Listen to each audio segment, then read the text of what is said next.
तो मूवी के स्टार्ट होते ही हम कई सारी आर्मी व्हीकल्स को चलते हुए देखते हैं। सभी व्हीकल्स के अंदर काफी सारे सोल्जर्स होते हैं जो कि एक स्पेशल बॉक्स को कहीं पर ले जा रहे होते हैं। यहीं पर बैकग्राउंड में हमें पता लगता है कि हमारे देश इंडिया के कई सारे दुश्मन हैं, जैसे कि पाकिस्तान एंड चाइना, और ये देश हमारे ऊपर कभी भी अटैक कर सकते हैं। लेकिन अगर मान लीजिए पाकिस्तान और चाइना दोनों ने एक साथ मिलकर इंडिया पर अटैक किया तो वो सिचुएशन इंडिया के लिए बहुत बुरी होगी, क्योंकि उसमें इंडिया को 2 फ्रंट वॉर लड़नी पड़ेगी। और इसीलिए इन सबसे बचने के लिए इंडिया ने अपने सुरक्षा के लिए एक बहुत ही एडवांस चीज को डेवलप किया है। और अभी इन आर्मी व्हीकल्स के अंदर जो बॉक्स है उसमें उसी एडवांस चीज को रखा गया है। अब हालांकि वो एडवांस चीज क्या है वो हमें यहाँ पर नहीं बताया जाता, इस बारे में हमें मूवी में आगे पता लगेगा। आर्मी व्हीकल्स उस बॉक्स को लेकर उसे किसी सेफ जगह पर ले जा रहे होते हैं, बट रास्ते में हम ये देखते हैं कि उन पर अटैक हो जाता है और कई सारे गार्ड्स जो कि गनमैन होते हैं वो सब उन पर हमला कर देते हैं एंड वो धीरे धीरे करके हमारे सोल्जर्स को मार देते हैं। फिर यहीं पर हम ये देखते हैं कि यहाँ पर एक मास्क मैन आता है एंड वो उस बॉक्स को लेकर वहाँ से चला जाता है, और यही वाला मास्क मैन इस पूरी मूवी का मेन विलन है। इसके बाद इस बारे में इंडियन आर्मी और हाई कमांड को पता लगता है एंड इसके लिए वो लोग मीटिंग करते हैं। बट यहीं पर उस मास्क मैन ने इंडियन आर्मी के हाई कमांड के लिए एक वीडियो रिकॉर्ड करके भेजा होता है, और जैसे हाई कमांड वाले इस वीडियो को देखते हैं वैसी वीडियो के अंदर मास्क मैन बोलता है कि अब मैं पूरे इंडिया को तबाह कर दूंगा और मुझे कोई नहीं रोक पाएगा। ये देखकर इंडियन आर्मी के ऑफिशियल्स ये सोचने लगते हैं कि आखिर ये कौन हो सकता है, और इसके लिए वो लोग उसे ट्रेस करते हैं, जिस पर उन्हें उसके ट्रेसेस तो नहीं मिलते, बट वो लोग अपने बॉक्स को ट्रेस कर लेते हैं एंड उन्हें पता लगता है कि उस टाइम पर उनके बॉक्स को यूके में रखा गया है। यहाँ पर इंडियन आर्मी के ऑफिशियल्स बोलते हैं कि अगर उसने इस बॉक्स का यूज कर लिया तो उससे हमारा देश खत्म हो जाएगा एंड इसीलिए हम इस मिशन को बिल्कुल भी लाइटली नहीं ले सकते। इसके बाद ही हम यहाँ पर कर्नल आजाद को देखते हैं, जो कि यहाँ पर हाई कमांड से कहते हैं कि अब इस मिशन को सिर्फ 2 सोल्जर्स पूरा कर सकते हैं एंड वो दोनों सोल्जर्स हैं बड़े मियाँ और छोटे मियाँ, और इसीलिए अब उन दोनों को यूके भेजना चाहिए ताकि वो लोग मिशन को पूरा करके इंडिया के सेफ बॉक्स को वापस ला सके और उसे उस मास्क मैन के इस्तेमाल से बचा सके। कर्नल आजाद की बात को सुनकर हाई कमांड और ऑफिशियल्स इस मिशन को एग्री कर देते हैं, और फिर इसके लिए कर्नल आजाद मानुषी चिल्लर, जो कि इस मूवी के अंदर कैप्टन मिशा होती है, उससे ये कहता है कि बड़े मियाँ और छोटे मियाँ दोनों को कोर्ट मार्शल करके निकाल दिया गया था, और वो भी आज से 7 साल पहले। बट वो जानते कि वो दोनों कहाँ पर है एंड इसीलिए कैप्टन मिशा को उन दोनों के पास जाना होगा और उन दोनों को इस मिशन के लिए वापस लाना होगा। ये सुनते ही कैप्टन मिशा कर्नल आजाद से पूछती है कि आखिर जब वो दोनों इंडियन आर्मी के बेस्ट सोल्जर्स हैं तो आखिरकार उन दोनों को कोर्ट मार्शल क्यों किया गया। बट ये सुनते ही कर्नल आजाद उससे कहता है कि उनका कोर्ट मार्शल क्यों किया गया है ये तो बहुत लंबी कहानी है, इसीलिए वो उसे अभी ये नहीं बताएगा। बट हाँ, वो कैप्टन मिशा को एक ऐसी घटना बता सकता है जो उन तीनों ने मिलकर करी थी और वो बहुत बढ़िया थी। कर्नल आजाद कैप्टन मिशा को बताता है कि आज से 8 साल पहले उन तीनों ने अफगानिस्तान के अंदर एक मिशन किया था। इसके बाद यहीं पर हमें देखते हैं कि कर्नल आजाद की स्टोरी बताते बताते स्टोरी 8 साल पीछे चली जाती है, जहाँ पर एंट्री होती है बड़े मियाँ और छोटे मियाँ की। हम ये जानते हैं कि बड़े मियाँ अक्षय कुमार है, जिनका रियल नेम होता है कैप्टन फिरोज, और उन्हें प्यार से फ्रेडी कहा जाता है, और वहीं पर छोटे मियाँ का रियल नेम होता है कैप्टन राकेश, जिन्हें प्यार से रॉकी कहा जाता है। एंड यही दोनों फ्रेडी और रॉकी यानी कि बड़े मियाँ छोटे मियाँ कहलाते हैं। हम ये देखते हैं कि कर्नल आजाद के साथ साथ कैप्टन फिरोज और कैप्टन राकेश तीनों ही अफगानिस्तान के बॉर्डर पे आ जाते हैं। एंड यहाँ पर कर्नल आजाद उन दोनों से कहते हैं कि उन दोनों का मिशन है कि उन दोनों को अंदर जाना है, अंदर एक आतंकवादी संगठन है उनके बेस में घुसना है, और वहाँ पर उन्होंने कई सारे इंडियंस को हॉस्टेज बना रखा है और उन दोनों को उन सबको छुड़ाकर वापस लाना है। इस मिशन के लिए वो तीनों एक नाम सोच रहे होते हैं, बट उसी टाइम पर जो कैप्टन राकेश होता है यानी कि टाइगर श्रॉफ, वो ये कहता है कि अभी हाल ही में जो मूवी आई है हम अपने मिशन का नाम उसी पर रखते हैं। और वो लोग जैसे ये चेक करते हैं कि अभी हाल ही में कौन सी मूवी आई है, वैसे उन्हें पता लगता है कि इस टाइम पर बड़े मियाँ छोटे मियाँ मूवी आई है, और फिर इसके लिए वो लोग इस मिशन का नाम बड़े मियाँ छोटे मियाँ रखते हैं। एंड यही सही इन दोनों का नाम भी पड़ता है, अक्षय कुमार यानी कि कैप्टन फिरोज का नाम बड़े मियाँ और टाइगर श्रॉफ यानी कि कैप्टन राकेश का नाम छोटे मियाँ। इसके आगे वो दोनों अपने मिशन पर जाते हैं एंड पाकिस्तान के अंदर एंटर करके वो सीधा आतंकवादी ग्रुप के बेस में घुस जाते हैं और चुपके से इंडियन हॉस्टेजेस तक पहुंच जाते हैं। एंड फिर वो लोग उन्हें निकाल लेते हैं और फिर सारे आतंकवादियों के साथ गोलाबारी करके अफगानिस्तान से आराम से निकल जाते हैं और वापस इंडिया आ जाते हैं। इसके बाद ये स्टोरी एंड होती है एंड फिर कर्नल आजाद कैप्टन मिशा से कहता है कि वो दोनों बहुत ही ब्रेव सोल्जर्स हैं, एंड यहाँ तक कि मैं ये भी बोलूंगा कि वो दोनों मेरे बेस्ट सोल्जर्स हैं, और इसीलिए मैं जानता हूँ कि इस मिशन को सिर्फ वही दोनों पूरा कर सकते हैं, इसलिए तुम जाओ और उन दोनों को कन्विंस करके इस मिशन के लिए तैयार करो। इसके बाद कैप्टन मिशा पहले छोटे मियाँ के पास जाती है। यहाँ हम ये देखते हैं कि टाइगर श्रॉफ यानी कि छोटे मियाँ इस टाइम पर एक फायरमैन का काम कर रहा होता है, यानी कि आग बुझाने वाले का। एंड इसीलिए जब कैप्टन मिशा उसके पास आती है तब वो उसे मास्क मैन का वीडियो दिखाती है और उसे सब कुछ बताती है, जिस पर छोटे मियाँ जल्दी से राजी हो जाता है और वो मिशन के लिए तैयार हो जाता है। इसके बाद फिर वो दोनों बड़े मियाँ के पास जाते हैं, लेकिन बड़े मियाँ यानी कि अक्षय कुमार इस मिशन के लिए मना कर देता है एंड वो कैप्टन मिशा से कहता है कि मैंने और छोटे मियाँ ने अपने देश के लिए सब कुछ किया है, लेकिन तब भी इंडियन आर्मी ने क्या किया, हमारा कोर्ट मार्शल कर दिया, एंड इसी वजह से मैं इस मिशन पर नहीं आऊंगा। बड़े मियाँ के मना करने के बाद ही छोटे मियाँ और कैप्टन मिशा वहाँ से चले जाते हैं एंड फिर वो लोग खुद ही इस मिशन को एग्जीक्यूट करते हैं। इसके आगे हम ये देखते हैं कि कैप्टन मिशा और छोटे मियाँ दोनों यूके आ जाते हैं एंड यूके आकर वो लोग ऑक्सफोर्ड कॉलेज जाते हैं। वहाँ पर कैप्टन मिशा छोटे मियाँ को पैम से मिलवाती है। अब पैम ये लड़की होती है और इससे मिलते हुए कैप्टन मिशा छोटे मियाँ को बताती है कि वैसे तो ये यहाँ पर स्टूडेंट है, लेकिन असल में ये इंडिया की स्पाई है जो कि इंडिया के लिए काम करती है, और ये लड़की बहुत स्मार्ट है क्योंकि इसे मशीन्स और टेक्नोलॉजी की बहुत नॉलेज है, ये हैकिंग में एक्सपर्ट है और ये किसी भी सिस्टम को बड़े आराम से ब्रेक कर सकती है। और हमने जब अपने बॉक्स को ट्रेस किया था तब हमें पता लगा कि हमारा बॉक्स ऐसी जगह पर रखा हुआ है जहाँ पर कई सारे सिस्टम्स हैं, इसीलिए उन्हें ब्रेक करने के लिए हमें पैम की जरूरत है। इसके बाद वो तीनों वहाँ से निकल जाते हैं एंड वो तीनों उसी लोकेशन पर पहुंच जाते हैं जहाँ पर उनका बॉक्स रखा हुआ होता है। ये वाली लोकेशन बेसिकली एक बिल्डिंग के अंडरग्राउंड में होती है और उस जगह पर बहुत सारे सिक्योरिटी लेवल्स के साथ साथ कई सारे गार्ड्स भी होते हैं, लेकिन फिर भी छोटे मियाँ, कैप्टन मिशा और पैम तीनों मिलकर उन सारे गार्ड्स को ठिकाने लगाते हैं और सारे सिस्टम्स को ब्रीच करते हुए वहाँ अंदर चले जाते हैं। अंदर आकर उन्हें एक वॉल्ट दिखता है और उसी वॉल्ट के अंदर उनका बॉक्स रखा होता है, लेकिन वहाँ भी काफी सारे गार्ड्स होते हैं, बट छोटे मियाँ उन सबको बीट कर देता है। बट तभी हम ये देखते हैं कि वहाँ पर एक और मास्क मैन आता है, जो कि पहले वाले मास्क मैन से थोड़ा सा डिफरेंट होता है। हालांकि छोटे मियाँ इसे भी बीट करता है, बट हम ये देखते हैं कि इसे जितनी भी इंजरीज आती है उसकी सारी इंजरीज रिकवर हो जाती है एंड वो बिल्कुल ठीक हो जाता है। और फिर वो छोटे मियाँ को बहुत बुरी तरह से मारता है। और फिर इसीलिए जब छोटे मियाँ काफी वीक हो जाता है तब वहाँ पर काफी सारे और भी गार्ड्स आ जाते हैं एंड फिर वो सब मिलकर छोटे मियाँ और उसके दोनों साथियों को पकड़ लेते हैं। बट वो लोग उन तीनों को गोली से मारने वाले होते हैं कि तभी वहाँ पर बड़े मियाँ आ जाता है एंड वो उन सभी गार्ड्स पे गोलियां चलाता है। इसके बाद बड़े मियाँ और छोटे मियाँ दोनों मिलकर सभी गार्ड्स को बीट कर देते हैं। सबको बीट करने के बाद ही पैम उस लॉक को खोल देती है और फिर जैसे वॉल्ट का सिक्योरिटी लॉक खुलता है वैसे हम ये देखते हैं कि अंदर वहाँ पर कोई बॉक्स नहीं बल्कि सोनाक्षी सिन्हा होती है, जिसके हाथों को बांधकर वहाँ पर रखा गया होता है। यहाँ पर वो उन सबको बताती है कि असल में जो बॉक्स था उसके अंदर वो खुद ही थी, यानी कि इंडिया का जो बहुत ही एडवांस सिस्टम है जो कि इंडिया के लिए बहुत इंपॉर्टेंट है वो खुद है। अब सोनाक्षी सिन्हा इन सारी चीजों को एक्सप्लेन करती है एंड वो उन सबको बताती है कि असल में इंडिया ने जो सिस्टम डेवलप किया है वो असल में एक डोम सिस्टम है और अभी इसे इंडिया ने एक्टिवेट कर रखा है और जब तक एक्टिवेट रहेगा तब तक जितने भी अटैक्स बाहर से होंगे वो इंडिया के अंदर आ नहीं पाएंगे, क्योंकि जैसे ही बाहर से कोई भी मिसाइल अटैक इंडिया के ऊपर होगा वैसे ही हमारा डोम सिस्टम उसे बाहर से डीएक्टिवेट कर देगा और वो वेपन या फिर वो मिसाइल इंडिया के अंदर आ ही नहीं पाएगा। लेकिन अब जाहिर है कि जो सिक्योरिटी सिस्टम है उसके डेटा को कहीं पर स्टोर भी करना पड़ेगा, लेकिन अगर उसे किसी हार्ड ड्राइव के अंदर स्टोर किया गया तो वो किसी द्वारा हैक भी किया जा सकता है। एंड इसीलिए इंडियन आर्मी और हाई कमांड ने यह फैसला लिया था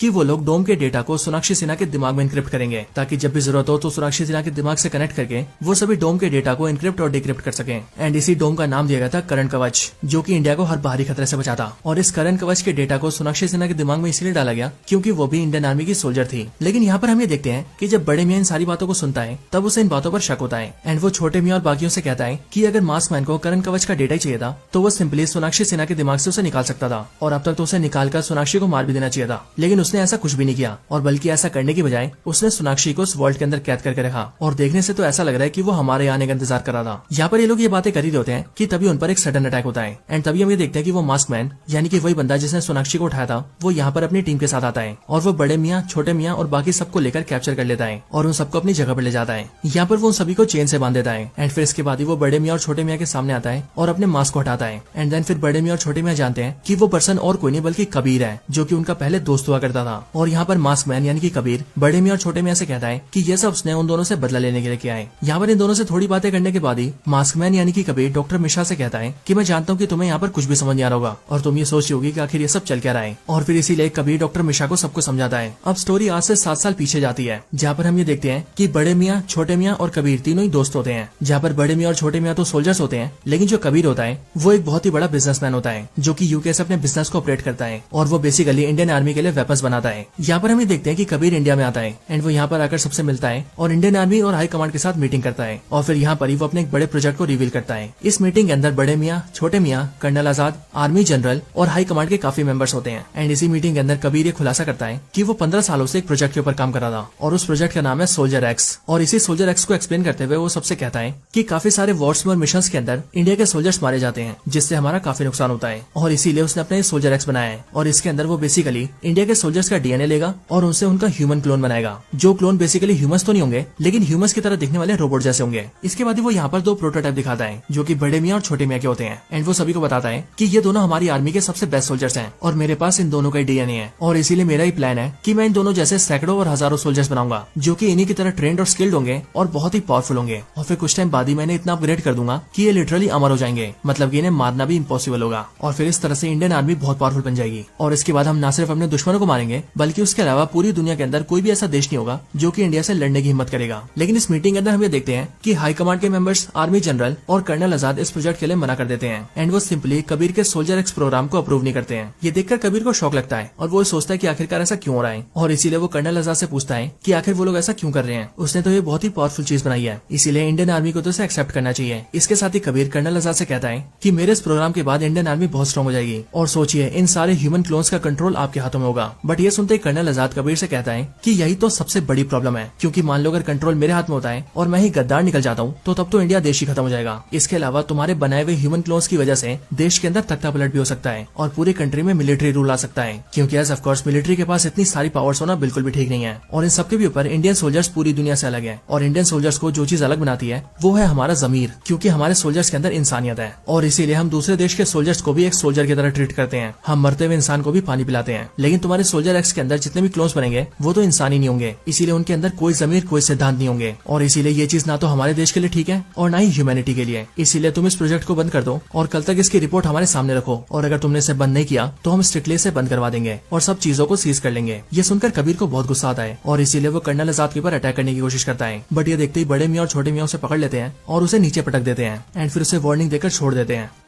इसके आगे कर्नल आजाद उससे एक बार फिर से कहते हैं कि वो कोई बेवकूफी ना करे और सीधा जाकर अपने प्रोजेक्ट को बंद कर दें। इसके बाद कबीर वहाँ से निकल जाता है और वो अपने रिसर्च लैब में आ जाता है। बट यहाँ पर हम ये देखते हैं कि वो प्रोजेक्ट को बंद करने की बजाय अपने सारे साइंटिस्ट से कहता है कि उसे प्रोजेक्ट आज के आज ही पूरा चाहिए और एक बार जैसे ही पूरा हो जाएगा वैसे इस बार वो इन सारे क्लोन्स को इंडिया के दुश्मनों को बेचेगा, जैसे की चाइना और पाकिस्तान जैसे देशों को, और फिर इंडिया को पता लगेगा कि आखिरकार उसने क्या बनाया था एंड देन सब उसकी वैल्यू करेंगे। बट हम ये देखते हैं कि यहाँ पर ये सारी बातें सोनाक्षी सिन्हा सुन लेती है और वो इन सारी बातों को रिकॉर्ड करके कर्नल आजाद और आर्मी जनरल को दिखा देती है एंड फिर इसीलिए वो दोनों बड़े मियाँ और छोटे मियाँ को बुलाते हैं और उन दोनों को कबीर को रोकने के लिए कहते हैं। लेकिन बड़े मियाँ और छोटे मियाँ को ये भी कहा जाता है कि कबीर को उन दोनों को जिंदा पकड़ना है। इसके बाद ही बड़े मियाँ छोटे मियाँ रिसर्च लैब पे हमला करते हैं, लेकिन उन पर भी अटैक होता है क्योंकि उन पर कबीर के सारे गार्ड्स अटैक करते हैं। बट वो दोनों उन सबको बीट करते हैं एंड फिर वो लोग कबीर को पकड़ लेते हैं। बट कबीर उन्हें मारने की कोशिश करता है, जिस पर बड़े मियाँ और छोटे मियाँ उसे अपनी बंदूकों से छल्ली करके मार देते हैं और फिर इस तरह से कबीर का सोल्जर एक्स प्रोग्राम रुक जाता है। बट अगले सीन में हम ये देखते हैं कि बड़े मियाँ और छोटे मियाँ दोनों का कोर्ट मार्शल कर दिया जाता है और वो इसीलिए क्योंकि इन दोनों को स्ट्रिक्ट ऑर्डर्स थे कि उन्हें कबीर को जिंदा पकड़ना है, लेकिन उन दोनों ने ऑर्डर्स की अवहेलना की है। इसके लिए कोर्ट मार्शल करके उन दोनों को आर्मी से निकाल दिया जाता है।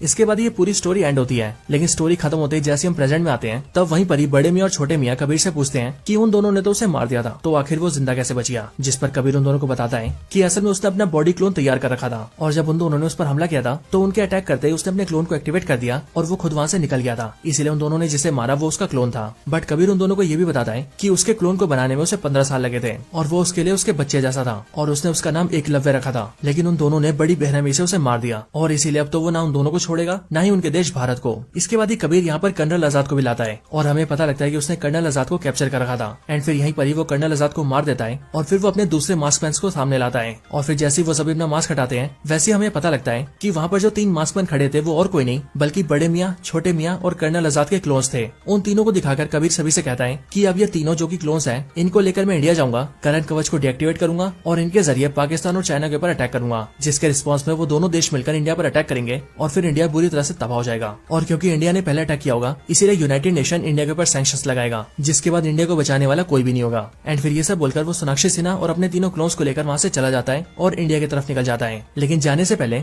वो बाकी सारे लोगों के नीचे आग लगा देता है ताकि वो लोग जलकर मर जाएं। लेकिन हम ये देखते हैं कि बड़े मियाँ छोटे मियाँ खुद को चेन से निकाल लेते हैं और वो अपनी पूरी टीम को जलने से बचा लेते हैं। एंड फिर वो लोग जल्दी से इंडिया आते हैं और आर्मी जनरल और हाई कमांड के मेंबर्स को बताते हैं कि आखिर कबीर ने क्या क्या प्लान कर रखा है। इसके बाद कबीर को रोकने की सारी जिम्मेदारी बड़े मियाँ और छोटे मियाँ पर आती है, जिसके बाद बड़े मियाँ और छोटे मियाँ कैप्टन मिशा और पैम के साथ तैयार हो जाते हैं। बट तभी हम ये देखते हैं कि कबीर अपने तीनों क्लोन्स और सोनाक्षी को लेकर करण कवच के बेस पर अटैक कर देता है और क्योंकि इसी बेस से करण कवच को एक्टिवेट किया जा सकता था इसीलिए वो यहाँ पर आता है। यहाँ पर आते वो यहाँ के सारे सोल्जर्स को मारता है और सोनाक्षी को लेकर सीधा अंदर जाता है और उसके दिमाग को सिस्टम से कनेक्ट करके करण कवच को डीएक्टिवेट कर देता है। लेकिन इतने में ही बड़े मियाँ और छोटे मियाँ और बाकी टीम वहाँ पर पहुंचती है, बट यहाँ पर आते उनका सामना उनके क्लोन्स से होता है और फिर इसीलिए यहाँ पर काफी देर फाइट करने के बाद ही बड़े मियाँ और छोटे मियाँ उन तीनों क्लोन्स को जलाकर खत्म कर देते हैं। इसके बाद ही बड़े मियाँ और छोटे मियाँ अंदर आते हैं, बट अंदर आकर उन्हें पता लगता है कि कबीर ने करण कवच को हटा दिया है और इसीलिए वो मिसाइल अटैक भी लॉन्च कर देता है। एंड इसीलिए देखते देखते बहुत सारे मिसाइल्स अपनी पोजीशन से निकलकर पाकिस्तान और चाइना की तरफ निकल जाते हैं और उनकी काफी लोकेशंस पर अटैक करने जाते हैं। लेकिन फिर ये देखते ही बड़े मियाँ और छोटे मियाँ कबीर से फाइट करते हैं और काफी देर तक उससे लड़ने के बाद उसे मार देते हैं। एंड फिर वो सोनाक्षी को भी बचा लेते हैं और फिर वो लोग ये प्लान करते हैं कि अब मिसाइल्स तो लॉन्च हो चुकी है, इसीलिए अगर उन्हें मिसाइल्स को रोकना है और वॉर को रोकना है तो उन्हें करण कवच को फिर से एक्टिवेट करना होगा,